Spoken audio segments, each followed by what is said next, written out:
Shalom, queridos amigos. Este video es un video que se me ocurrió en este instante, no está preparado, y quiero mostrar lo que he vivido este último año, que por mucho ha sido el año más difícil de toda mi vida. Exactamente en Shmini Atzeret, que es pasando Sukkot el siguiente día, que es un día de fiesta y es un día muy solemne del calendario judío, fui al templo con la finalidad de recitar Iskor, que es una rezo que se hace para los parientes o para gente que ya murieron y lo recordamos. Viene de la palabra Zahor, que significa recordar. Y recuerdo perfectamente cómo el rabino, que es mi vecino, dijo, está Israel en guerra. Y yo no entendía la magnitud de lo que él dijo. Regresé a mi casa, lo comenté con mi familia, pero no vimos las noticias hasta que acabó la fiesta.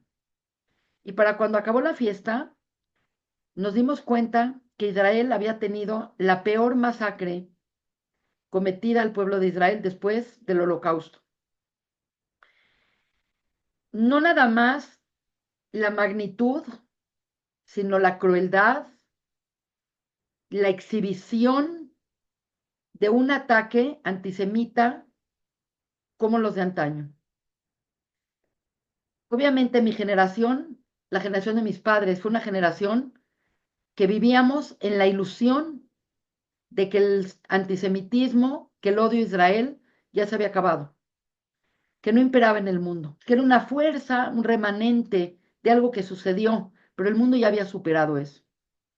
Pero para mi sorpresa, no nada más no había acabado el antisemitismo y no nada más no había el mundo sanado de la peor enfermedad de odio que ha habido en la historia, sino que al contrario, revivió como un volcán con lava eruptando a todo fuerza.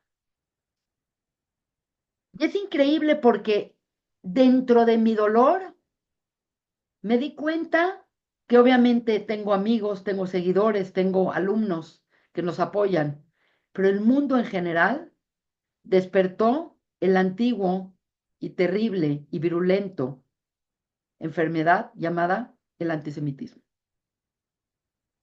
Por lo tanto, a partir de ese momento mi vida dio un vuelco. Mis actividades como profesora, como doctora, como persona, como judía, como humana, cambiaron, se intensificaron. Realmente mi vida cambió y el contenido de mi enseñanza, mi retórica, mi interés cambió también. Porque habían muchos elementos y habían muchas cosas que yo no entendía. Por ejemplo, yo no podía entender por qué en Estados Unidos la juventud apoyaba a Palestina, apoyaba a Hamas, apoyaba al terrorismo. ¿Cómo es posible que Harvard, NYU, estas universidades que han producido las mentes más brillantes en los últimos siglos, de pronto manifestaciones, plantones que apoyaban a grupos terroristas de manera abierta? No lo podía creer que de pronto se volvió peligroso salir a la calle con mi estrella de David o con mi high y empecé a recibir todo tipo de agresiones y todo tipo de comentarios en internet, en redes sociales, en las escuelas. Dije, ¿qué es esto? No puede ser que esto pase.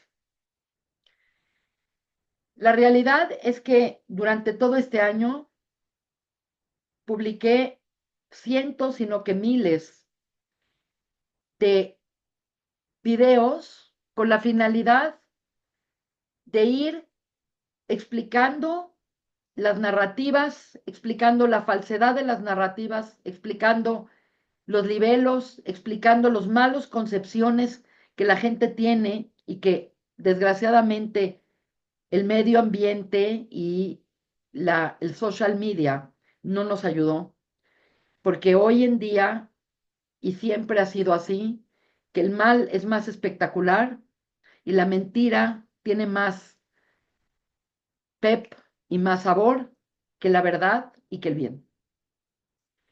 El motivo de este video no es hablar de eso. Para eso hay cientos de personas que lo hacen mejor que yo. Pero tengo que reconocer que el análisis que yo tengo es un análisis único porque exactamente en nuestra mente está el 7 de octubre, que es el calendario gregoriano, como la fecha de la masacre. Pero en mi mente y en la mente de las personas que estudiamos Torah, que cumplimos la Torah, es Shmini Atzeret. Shmini Atzeret es una festividad que se pega con Sukkot, que dura 7 días, pero realmente Shmini Atzeret, que es el octavo día, es una fiesta independiente, con leyes independientes, con rezos independientes, y es una fecha muy espectacular que tiene una kedushá, que tiene una santidad tan grande y tan excelsa como Yom Kippur y como Shavuot. Si pudiéramos hacer un mix de qué es Shmini Atzeret es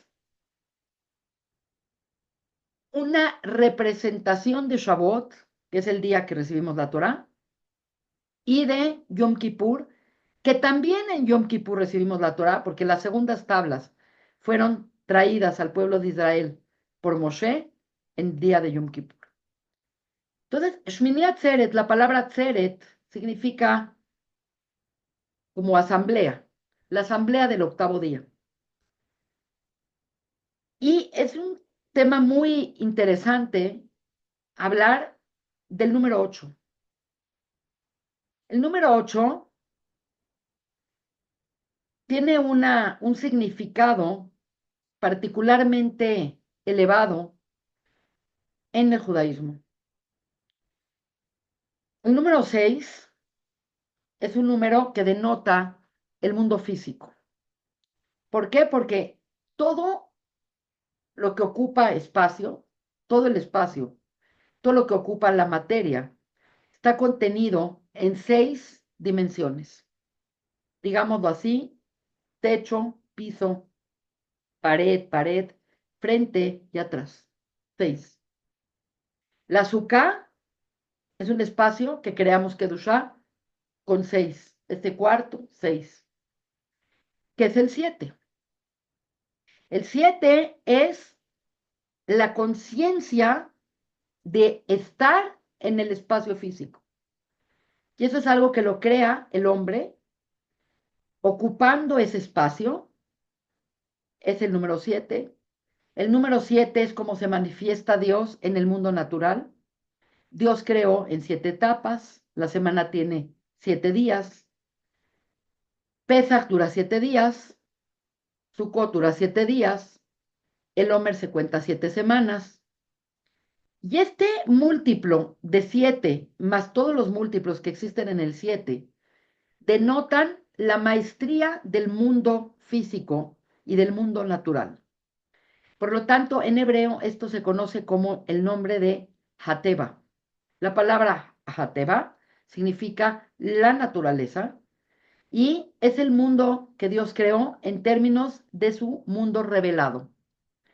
Las leyes naturales, cómo la luz se difracta en 7 colores, cómo la música y cómo el sonido tiene 7 notas, las leyes naturales como la ley de la gravedad, la ley las leyes de termodinámica, las leyes de Newton, están todas contenidas en el mundo que habitamos, que es el mundo natural, con sus leyes naturales, y eso es el número 7, el mundo natural. El ser humano puede vivir en un mundo natural, con leyes naturales y con leyes divinas, y el hecho es que el primer pacto que creó Dios con la humanidad fue el pacto de Noé. Noé recibió un código de leyes que le aseguraban a él y a toda su descendencia, que es todo el universo, todo el mundo, una permanencia en el mundo físico mientras se cumplan las 7 leyes noajidas. Por lo tanto, las 7 leyes noajidas son las 7 leyes que hacen que el mundo se sostenga y que no se autodestruya. En este video voy a dejar abajo un link para que vean las leyes noajidas. Pero dentro de ellas está no robar, no matar, creer que hay un creador, no comer de un animal mientras está vivo, eh, poner leyes, cosas, casas de justicia para que se administre la justicia. Quiere decir, en general, el mundo cumple estas leyes. Lo importante de estas leyes es que se deben de cumplir porque Dios lo ordena, no porque el hombre llegó a la conclusión de que es lo mejor vivir así. Por lo tanto, el mundo se podía quedar en el 7 y el mundo se puede sostener en el 7 porque es la armonía que existe entre el ser humano y el mundo que vive, gobernado por leyes divinas que sostienen la creación de manera efectiva. Al paso del tiempo, exactamente 10 generaciones después de Noaj, llegó un hombre, padre de todas las religiones monoteístas, conocido como Abraham.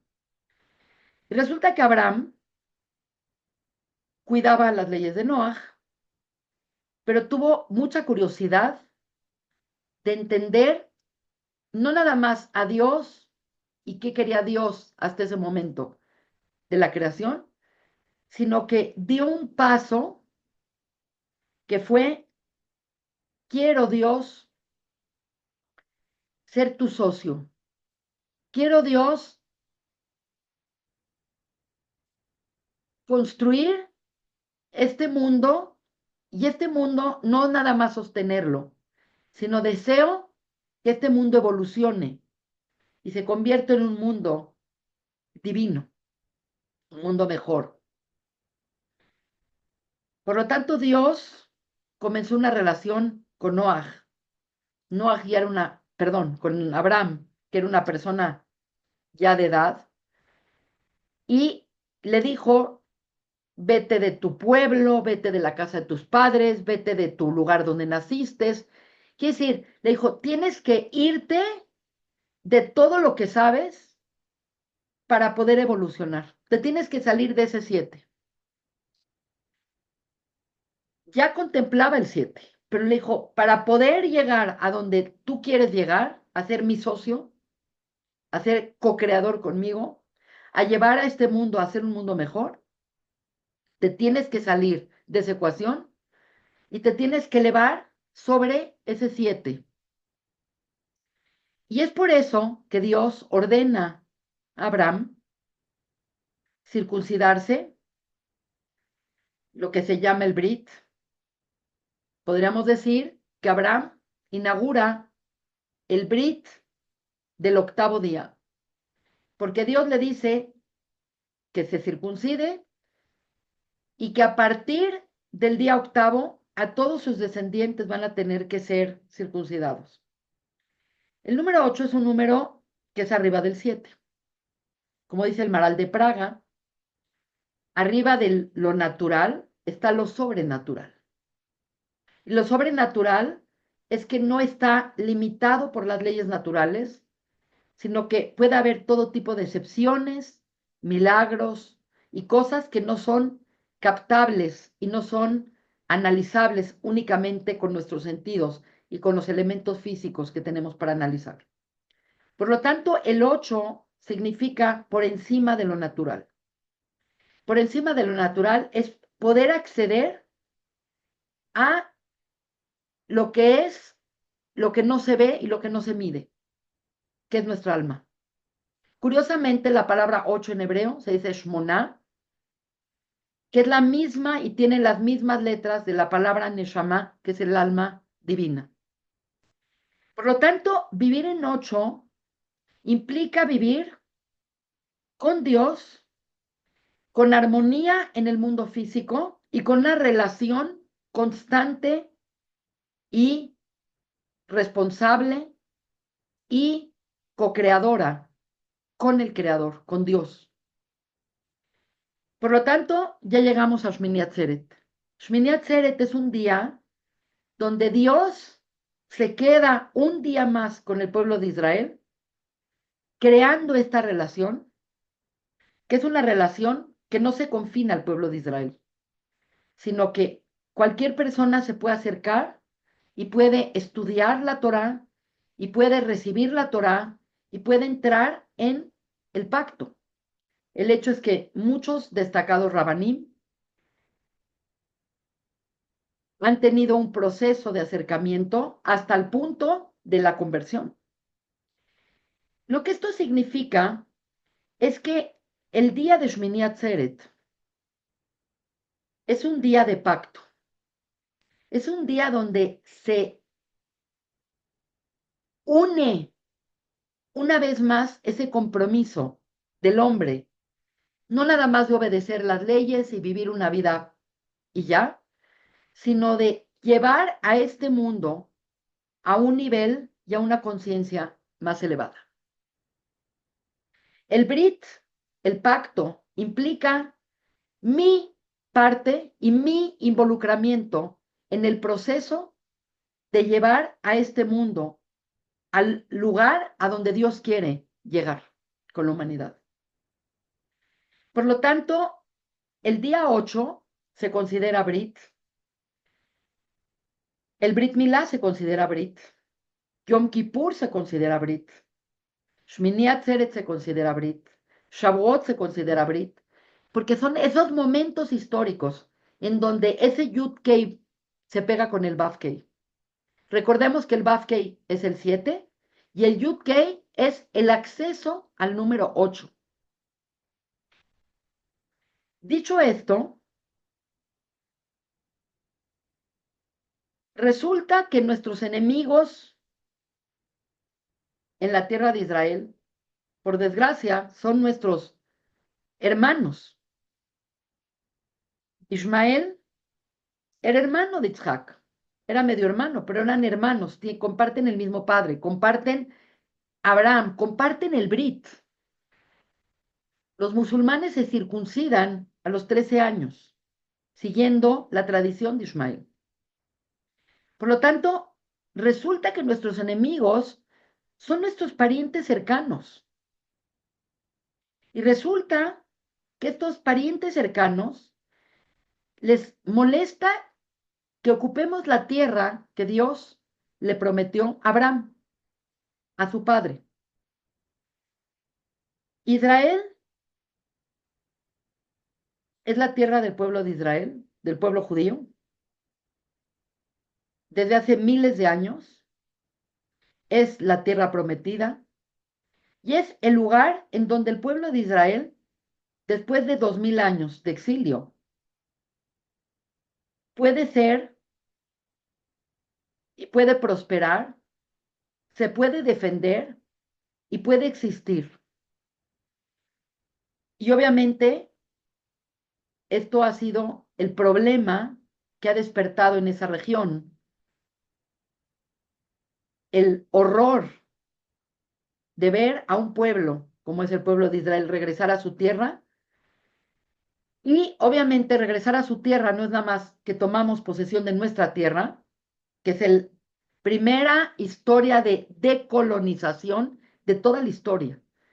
Es como si los indios pieles rojas de pronto empiezan a tomar fuerza y dicen, bueno, queremos recuperar el cañón del Colorado, queremos recuperar nuestras tierras.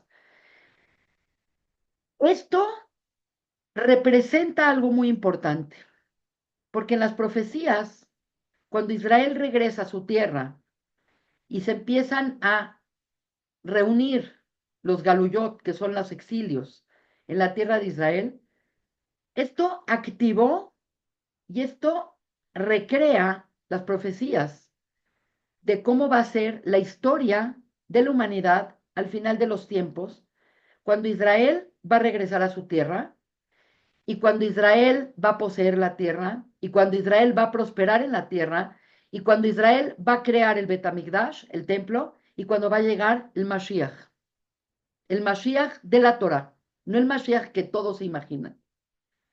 Y esto mueve. Obviamente esto ha traído mucho descontento, ha traído mucha oposición y resulta que estas naciones que han atacado al pueblo de Israel pareciera que saben y piensan que son muy inteligentes por atacar en Yom Kippur, en el año de 1973, en la guerra de Yom Kippur. Y como explicamos, Shmini Atzeret es como un Yom Kippur. El 7 de octubre del 23 fue Shmini Atzeret. Lo que esto significa es que para ellos es, bueno, vamos a atacarlos cuando están desprevenidos, cuando están rezando, cuando están metidos celebrando la Torá, porque saben que en Shmini Atzeret en Israel es cuando se empieza otra vez el ciclo de la lectura de la Torá, que es Simchat Torá, se baila con la Torá, y ellos pensaron que era muy inteligente atacarnos en ese momento. Pero bajo la óptica de lo que hemos hablado en este mensaje, ellos atacaron el Brit. No vean superficialmente, veamos profundamente. Atacaron al Brit. Atacar el Brit es atacar la unión del Yud Kei con el Vav Kei. Recuerden, Vav Kei es el 7 y Yud Kei es el arriba, Lemala Minateva. Si ustedes han sido asiduos a mis clases, ustedes saben perfectamente que aquel que ataca el Brit se llama Amalek.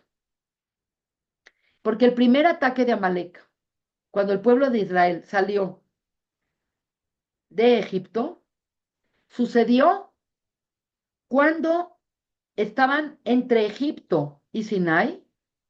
Sinai implica la unión del Yud-Kei con el Vav-Kei, la creación del Brit, y el ataque fue intencionalmente en ese momento y fue físicamente en el Brit de los hebreos que pudieron atacar. Entonces, para nosotros, los que conocemos la Torá, los que conocemos Zohar, los que conocemos la Machshavá, sabemos perfectamente que es muy difícil hoy en día entender quién o no es Amalek. No tienen una marca que diga, soy Amalek. Tenemos muchos enemigos. ¿Cómo saber quién es Amalek, quién no es Amalek? Entonces, Amalek es quien ataca el Brit. Y tenemos muchas pruebas para explicar esto de manera prolífica. Atacar al Brit no es nada más atacar al Brit, porque el Brit no es ataca al pueblo de Israel y ya. Atacar al Brit es también atacar a Dios. Porque el Brit es la unión del nombre divino. El nombre divino se afectó por las acciones del hombre desde Adán. El pueblo de Israel al aceptar la Torah, el pueblo de Israel al vivir en Israel, el pueblo de Israel en cuidar la Torah, recrea el Brit. Y por lo tanto, el ataque fue un ataque al Brit y es un ataque a Israel y peor de todo es un ataque a Dios y a la voluntad divina. La realidad es que ellos creen que son muy inteligentes y que nos dieron donde más nos duele y definitivamente sí nos duele mucho, pero no se dan cuenta que donde nos dieron es nuestra salvación. Porque somos el pueblo que cuida Yom Kippur, somos el pueblo que ayuna en Yom Kippur y somos el pueblo que festeja Shmini Atzeret y que baila con la Torah.